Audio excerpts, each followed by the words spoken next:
If you're a lineman in charge of keeping the lights on, Grainger understands that you go to great lengths, and sometimes heights, to ensure the power is always flowing. Which is why you can count on Grainger for professional-grade products and next-day delivery, so you have everything you need to get the job done. Call 1-800-GRAINGER, click Grainger.com, or just stop by. Grainger, for the ones who get it done. All right, so let's get into it, man. As I recently mentioned, Chris Paul is making his farewell tour to the LA Clippers in his final season. So I'm excited for Chris Paul. I think this is well deserved. He does get a farewell season. But the biggest question here for him is, obviously, he's played a lot of time in the NBA. This is the guy who's played just about over 20 seasons in the NBA. And we got to rank Chris Paul and understand if he's really a top 5 point guard of all time. Because there's a lot of generations when we talk about Chris Paul of how good he is. And we've seen some people like myself, we've seen the early stages of Chris Paul. You got a lot of guys who kind of seen the back end of Chris Paul, which is about now in the previous 5 years of him going team to team to team to team and just getting crossed by Steph Curry and all type of stuff like that. So we got a lot of different age groups of Chris Paul, and now we have to figure out and distinguish if he is a top 5 guard. So right off the bat, man, you got to hear everything he's done, because some people really forget how elite this guy is when we talk about CP3, the point guard, Chris Paul. 5-time leader in assists. He is a 6-time leader in steals in the NBA, 9-time all-defensive team, 11-time NBA All-Star, Rookie of the Year. He won MVP in 2012, 2013. Like, this is a guy, he's on the 75th anniversary team, top 100 players or top 75, whichever one they chose that year. But this is a guy who has made his way around the league and established all of the credentials from his elite play. 12-time All-Star. The only thing you can say about Chris Paul is that he has not gotten the ring, which a lot of people thought was deserved. However, with or without the ring, I still say Chris Paul is a top 5 point guard without a single doubt. Now, I don't even want to get extremely analytical, but from the standpoint of understanding the game, this already sets Chris Paul away from a lot of other guards who may have him beat in scoring or have him beat in height in other areas of the game. By IQ, Chris Paul is already top 5. He's top 5 in assists of all time. He's top 5 in steals of all time. Number 2 in both, right behind John Stockton, and nobody's catching John Stockton. So, if you've seen Chris Paul in the early days, you know he really did play defense. He was an on-ball defender. He was solid for the most part. And we obviously know anybody who still watches Chris Paul today can tell that the man can still pass the ball and find the open target. So those things alone for me is good enough to say Chris Paul is a top 5 point guard of all time, from the way he understands the game, from the way he facilitates, from the way he used to play defense, and from the way he presented himself as a leader and could actually help the flow of the basketball game from a point guard standpoint. This is a true point guard, in my opinion. Chris Paul, he's a top 5 point guard. I know there's a lot of names, because here's where it gets tricky. So a lot of people going to have some arguments because you bring up Magic Johnson, Steph Curry, guys like SGA, a lot of newcomers in the league. You throw some people in there of like, all right, I don't know if Chris Paul is better than this guy. And there are certain elements where Chris Paul may not be better than certain people. You may compare a Damian Lillard. We just finished talking about Damian Lillard. So if you do want to compare Chris Paul to some of these other guards that may be top 5, you have to do a full evaluation. You can't just say, oh, well, Steph Curry can shoot better than Chris Paul, so he got him beat in the top 5. Or Damian Lillard is a better shooter, so he's got him beat. Or he can score better, so he's better. And like you got to do a full evaluation from a point guard perspective. How well can he get his teammates involved? How well can he control the offense? How well can he control the pace? How well can he find defenders and find out other ways to beat a defense from a creative standpoint with the ball in his hands? So this is like some of the things and the examples I think of. So I hear the Magic Johnson. I have Steph Curry in the top 5. Some people don't. I got Chris Paul in there. I got Isaiah Thomas in there. And that 5th slot is up for debate. And a lot of people can go a lot of different ways. But when we talk about point guards, Chris Paul is definitely in there, regardless of who you have at that 5 spot, whether he's 5 or someone else is 5. But I'll leave that 5th slot open, but I'm for sure throwing Chris Paul in there 1 through 5 somewhere. regardless of any era that you want to add in, guys, Steph Curry, Isaiah Thomas, and Magic Johnson, Steve Nash, Jay Kidd, all of the eras, combine them all. I'm throwing Chris Paul in there because this man, if you have a point guard, you want him to understand how the game is supposed to be played, you will have someone like Chris Paul be an example of look how he orchestrates the offense. Look how he sets the pace. Look how smart he is with the ball. So to me, on this level, Chris Paul got a lot of people beat just because one of the IQ standpoint, and then also too, he was, come on, man, we can't play around here. We can't play around when we talk about scoring. We can't play around.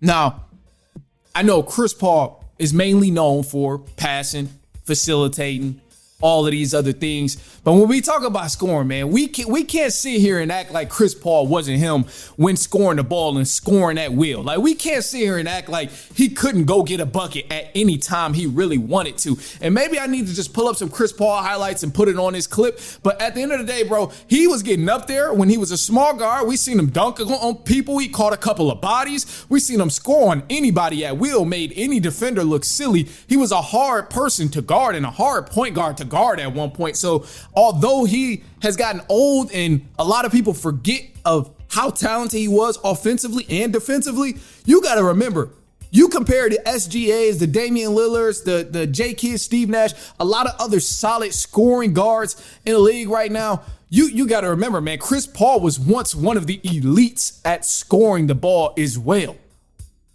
It wasn't his go-to because that wasn't what he looked to do. If he needed to score to help the offensive flow, he would do it. If he needed to facilitate to help the offensive flow, he would do that. And not every guard who can score better than him has that understanding of when to score and when to try to score. And also when trying to do those things, how to protect the ball.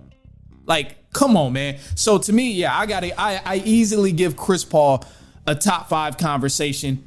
Some honorable mentions there. It's a great amount of point guards that you could throw into this conversation, which is why personally I love it. But man, it's a huge amount because some people could argue Rondo. I don't think Rondo's top 5. First off, let me clarify that. I don't think Rondo is top 5, but from an IQ standpoint, Rondo has a lot of people beat from what he can do with the basketball and just his understanding of the game. Some people argue Russell Westbrook and what he did early on in his career. Some people, still even argue Derrick Rose as a top 5 point guard. But for me, no, man, I gotta go. Chris Paul is in there on his farewell tour, and I'm happy for him, man, because this dude, I'm ready for it. First of all, I've been ready for him to retire for some time. I thought he should have retired when Dwayne Wade retired because it's been too long. He hasn't been extremely effective in the back end of his career like now. So I thought he should have been retired. So I don't know, man, but I'm excited to see this farewell tour. I doubt he does anything where it's like, he's wowing us every time. But yeah, man, that 5th slot, it's hard not to go like a John Stockton or even if you want to go even further back, a person could go Jerry West. Some people may say Kyrie, even though I think Kyrie is more of a 2 guard. But, a lot of people go back and forth. Oscar Robinson is in. You got to have that conversation. So for me, out of all the legends who have played the game in the past, present, and maybe even in the future, but all throughout Chris Paul's luxurious career, Chris Paul is definitely a top 5 point guard to me, from the way he understands the game, from the way that he can distribute, score at will at one point, and also play in defense, man. This dude is second in steals all time. He's second in assists all time. His understanding of the game, it sets him apart from a lot of other people. So to me, Chris Paul is 1,000% top 5, and we can't act like he couldn't score the ball just as good as a lot of guys today when Chris Paul was in his prime. He dunked on people. He caught bodies. He made threes. He could create a shot at any time and score on anybody, and also throw a nice lob or a dime to a center down low to get the easy bucket. So I think he's definitely top 5. The The other people in that conversation, obviously Magic, Isaiah Thomas. I'm going Steph Curry in there, and this is no specific order, but Chris Paul got to be in there. And then that fifth slot, maybe you go John Stockton, maybe you go Jerry West, maybe you go Oscar Robertson. Oh, I think Oscar Robertson probably got it. If for the fifth slot, I think Oscar Robertson probably got it. But true point guard, Chris Paul is 1,000% top 5. And it's nothing anybody can ever say to me to convince me otherwise. I would love to hear something. If somebody got something where you like, ain't no way Chris Paul going top 5. I'm not standing for it. He's not top 5. We putting Dame in there. We putting Steve Nash in there. We're putting J Kidd in there. All right, well, please let me know why you say that, because I can't think of a single reason throughout his career and everything he's done. And I'm someone who's watched Chris Paul from like early on in his career, Charlotte Hornet days when he was him, rookie of the year days. Like, to me, there's no, man, I haven't forgot how elite this man was. So I got to know, if you don't have Chris Paul top 5, why you ain't got him top 5? Second in assists behind John Stockton. Second in steals. This is some stuff. It's not getting touched. Because J Kidd is done playing. Steve Nash is done playing. They're the only people who could have caught him. Westbrook is still going, but Westbrook got some ways away, so it ain't happening. Anyway, look, man, last little update here. I got to give you guys an update on the top 5 baseball movies. So I checked out a couple of them. Some baseball movies I did look at over the past week. You guys, a lot of people recommended for the top 5 baseball movies that I'm putting together to go watch. Bull Durham, Field of Dreams. Some people also was saying For the Love of the Game. But there's a lot more that I need to still watch. But for this top 5 list, so far, I've watched Field of Dreams this past week. That's the most recent one I watched. I watched Mr. 3000 again just to kind of get a feel for everything. For the Love of the Game. Next up is Bull Durham. However, bro, why is Kevin Costner in every baseball movie? I can't escape Kevin Costner in a single baseball movie. This man, For the Love of the Game, he's in there. I didn't really think that one was the best. Debatable, whatever. I also was misled into that movie. Anyway, For the Love of the Game, Bull Durham, he's in that one. Still got to watch it. But I watched Field of Dreams, and Kevin Costner is in everything. But Field of Dreams, I loved it. I got to admit, man, that Field of Dreams is going to be a hard baseball movie to top. And right now, I know I haven't watched all of the recommendations that people mentioned, but I really don't think Field of Dreams is going to be beat. To me, that one's already top 3, and I haven't seen the rest on the list, but Field of Dreams was a beautiful movie, man. That was a beautiful, like, hey, man, you know, your allergies might start acting up. If you watch Field of Dreams, your allergies might start acting up. That's all I can say. But that was a beautiful movie. But I love that one. I think that one's going to be a very tough film to beat when I'm talking about top 5 baseball movies. But Bull Durham is next. I'm going to watch that one next. For the Love of the Game, I don't think that one's going to make the cut. I don't know if Mr. 3000 is going to make the cut either. But there's a couple films, baseball films, that I don't know if they'll make the cut. But right now, Field of Dreams is the most recent one I watched. I think that one's up there. I also got to watch Major League. I got to watch The Rookie or something like that. You guys put it in the comments. It was super helpful to see that. Thank you, too. That was super helpful. So I'm excited for this. Next up is Bull Durham. And Kevin Costner, man, I don't know how the hell Kevin Costner is in every movie that's related to baseball. And also even football. He was in Draft Day, too. So Kevin Costner, he might be a GOAT for that, because I wanted to be tired of watching him, but I'm like, damn, he is really doing a good job in all of these films. So I'm loving it, but we'll see. Bull Durham is next on that list. And other than that, man, I'm gonna leave y'all with a positive note here and let y'all go. The positive note today is just gonna be have faith in whatever you're trying to attain, man. So if you did set that goal for yourself, and you set it out to do that, have faith. You got to have that confidence behind you that it might not happen today. It might not happen next year, the year after that. But just continue to keep faith that it's going to happen. As long as you don't quit and as long as you continue to push forward, it's going to happen. Like, that's literally the only thing stopping you and whoever else is doing the same thing or whoever else had already done that. It's just, will you keep going and keep doing it? Because at some point, it's bound to get to the goal that you're trying to get to. So I'm gonna leave it at that, man. Other than that, I appreciate you guys for kicking it with me.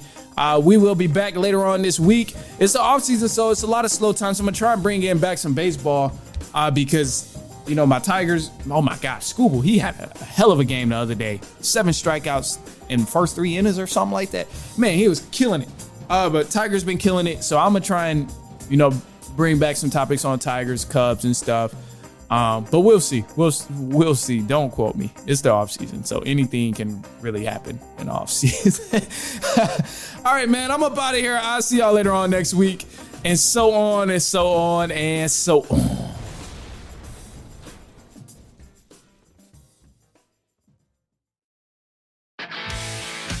If you're a lineman in charge of keeping the lights on, Grainger understands that you go to great lengths and sometimes heights to ensure the power is always flowing, which is why you can count on Grainger for professional-grade products and next-day delivery, so you have everything you need to get the job done. Call 1-800-GRAINGER, click Grainger.com, or just stop by. Grainger, for the ones who get it done.